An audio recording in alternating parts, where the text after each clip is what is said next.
Hello, hello. This is Danielle Ireland, and you are listening or watching Don't Cut Your Own Bangs. I wanted to take this opportunity with this new video to say hello and reintroduce myself, whether you are joining for the first time or you've been a longtime listener since the podcast first began. I just want to welcome you back and welcome myself to the video podcasting space. I put it off for a long time, mostly because I didn't know if I could figure it out and I was afraid, but that is also what this podcast is about. When I was transitioning from working as a ballroom dance instructor to building a career as a therapist and all of those twisty zigzags in between, there was a lot of uncertainty, a lot of doubt, and can I freaking do this? And what I have found to be true only every single time is that whenever I approach something new that excites me, that I really want, that's just teetering on the growth edge, I feel the same way every time. I don't know if I can do this. This is gonna be really hard. Maybe I shouldn't. And then I do a dance of procrastination where I learn a little bit, feel kind of frozen, and will re-watch a comfort show, I'll binge Parks and Rec or Gilmore Girls. And then that feeling, that pestering knock on the internal door is like, hey, are you going to come play with us?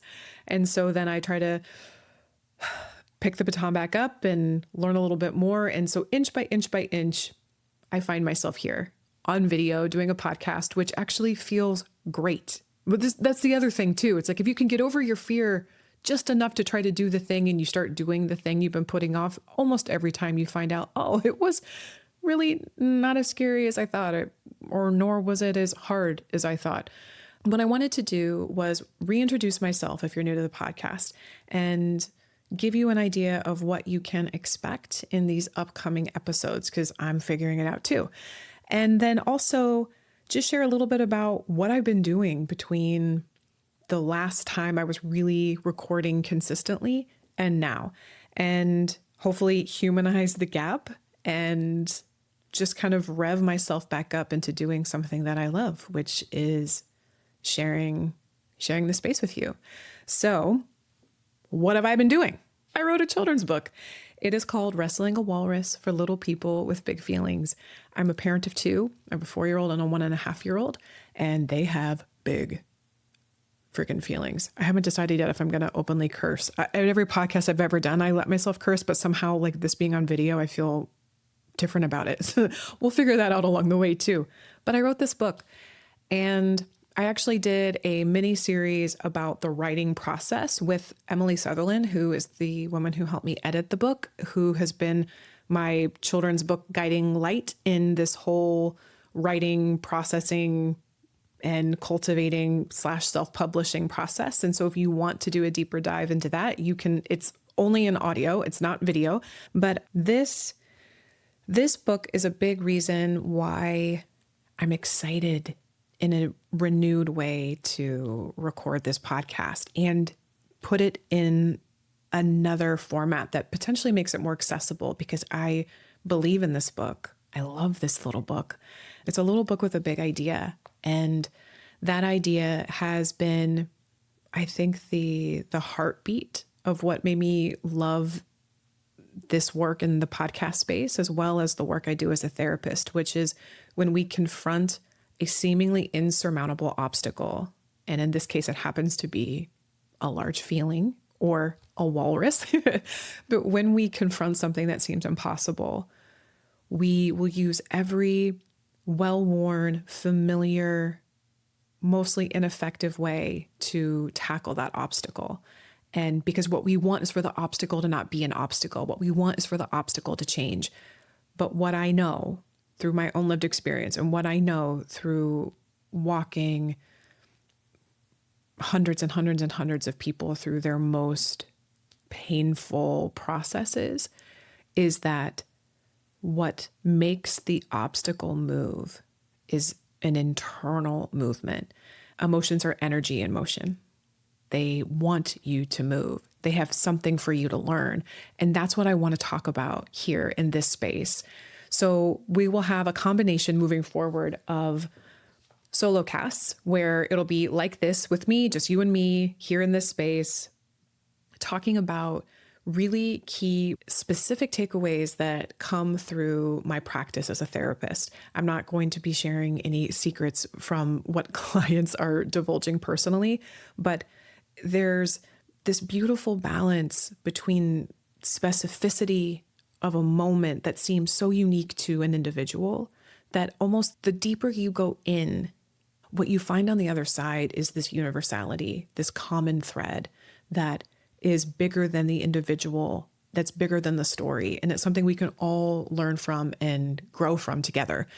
And then beyond these solo casts, which will be generally between 20 and 30 minutes, we will have interviews again. I miss interviews. That was how the podcast began, mostly because I was afraid. I was afraid of the format. So I thought if I just bring someone along with me and I talk to them, I'll have something to talk about. Turns out I have no shortage of things to say. We want to have guests back. I want to revisit some of our most popular interviews. I want to have them back and catch up. Where are they now? Because as a creator and as an ever evolving, growing person, when you shift out of the starting something phase and you're in I need to keep it alive phase, that's a different point of view. That's a different energy. That's a different focus. And that's going to lead to a different conversation. And I want to know where people are, because I was right in the beginning of my podcasting journey with some of my favorite interviews of all time. And I've grown, I've changed, and I know that they have too. So we're going to invite some old friends back, not old chronologically, biologically, in the lifespan of the podcast, but we're going to invite them back and continue those conversations, as well as invite some new friends that either I've never met or you've never met. And we're going to just grow and have really fun, in-depth, meaningful discussion. But here's what you can expect every time, whether it's just me or whether it's me and a friend having a meaningful conversation or interview. What I really want to do in this podcast is make big feelings feel less scary. I want to help make them feel easier to understand, and I want to make approaching them feel possible, because it is possible. And whenever possible, as much as possible, I want to laugh. Mostly for my own healing and my own, I guess, selfish reasons. But what I have found to be true time and time again is when we are faced with truth, like not just something that sounds true or an interesting fact, but when we are hit with something that is undeniably true, it elicits a physiological response. And we either cry in those moments or laugh. I hold a lot of space for tears for people. And I think for my own sense of balance and for my own selfish need, I want to laugh. And I think when you can turn challenges into something that amuses you or delights you, that is a real power move. I want to discover that in real time here. And I want to discover that with you. And so that is my goal. That's my goal with this next wave of the podcast, to share a little history and what has been going on in this break. When I got pregnant with my son, who's a year and a half old now, I lost a lot of extra energy reserve, which on the face value of it sounds like, of course, that makes sense. But I have also seen and felt the opposite. When I was pregnant with my first, I had this almost like extra adrenaline edge that made me want to go, go, go and make and do. And with my son, I just felt like if there was like a Bunsen burner for my life force energy, it was dialed down. And not just in a depressive way, but my light dimmed. I was burning more and didn't have extra fuel to put into things outside of where I absolutely needed to show up: therapy, home, my physical health. And that left me in kind of a limbic space with this. I loved making it, but I had changed and I needed to allow this to change with me. The process of writing this beautiful little book for little people with big feelings helped me reignite a creative spark that I was missing. I started this about a year ago. And again, if you want to know how the book began, how I wrote it, why all of the little twists and turns into the actual nuts and bolts of how I wrote the book, and how I made the book, you can. There's a whole podcast mini-series on that specifically with Emily Sutherland. But all that to say is that process of making this idea from an idea to a living thing helped light a new spark in me, reignited my excitement, enthusiasm to show up here. The other experience that happened is that somebody tried to create a podcast with the same name, and I had to take some pretty strong action to protect the content that I put a lot of love and effort and sweat and energy into cultivating. And in that process of fighting for it, I had a fork in the road moment where I essentially had to decide, okay, you're going to fight for it, but what are you fighting for? Are you fighting for it because you don't want someone else to touch it? Or are you fighting for it because you still want to do something with it? And what I realized was that little push was it felt like a nudge, just a gentle nudge saying, hey, do you still want to play with us? Do you still want to do something here? And then the answer was yes. So that was the other, and then I moved houses, and it was a lot. I am humbled. There's experiences you hear about and you think you know about until you experience them yourself. And I did not understand what the energetic toll of moving a house with small children. And for the people who do that all the time or who have done that many times over, maybe you get better at it with time, but damn, it takes a toll too. So for all those reasons and more, I had to, or rather chose to, take a pause on the podcast. But I love being back, and I love that we're here. And another thing that's important too, especially if you're new to the Don't Cut Your Own Bangs podcast. So we have 172 episodes in the bank, in the back catalog. And I love every single one of them.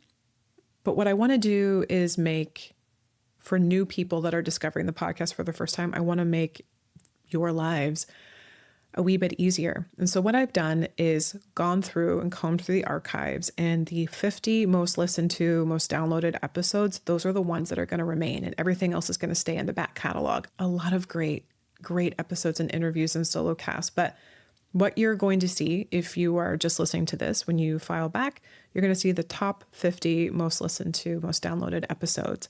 I hope you go through and listen to them at your leisure. I know there's a lot of content out there. I know there's a lot of places you can be.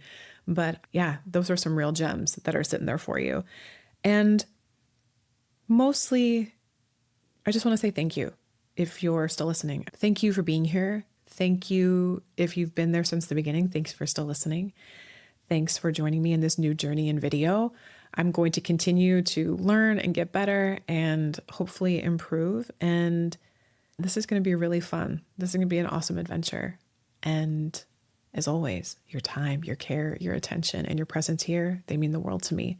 I look forward to adding value to your life, making big feelings feel less scary, helping you feel less alone because you're not. And whenever possible, as much as possible, finding opportunities to laugh, because we deserve to delight in our life. We deserve delight. You deserve it. So thanks for being here. I look forward to continuing on this journey, and just whatever you do, don't cut your own bangs.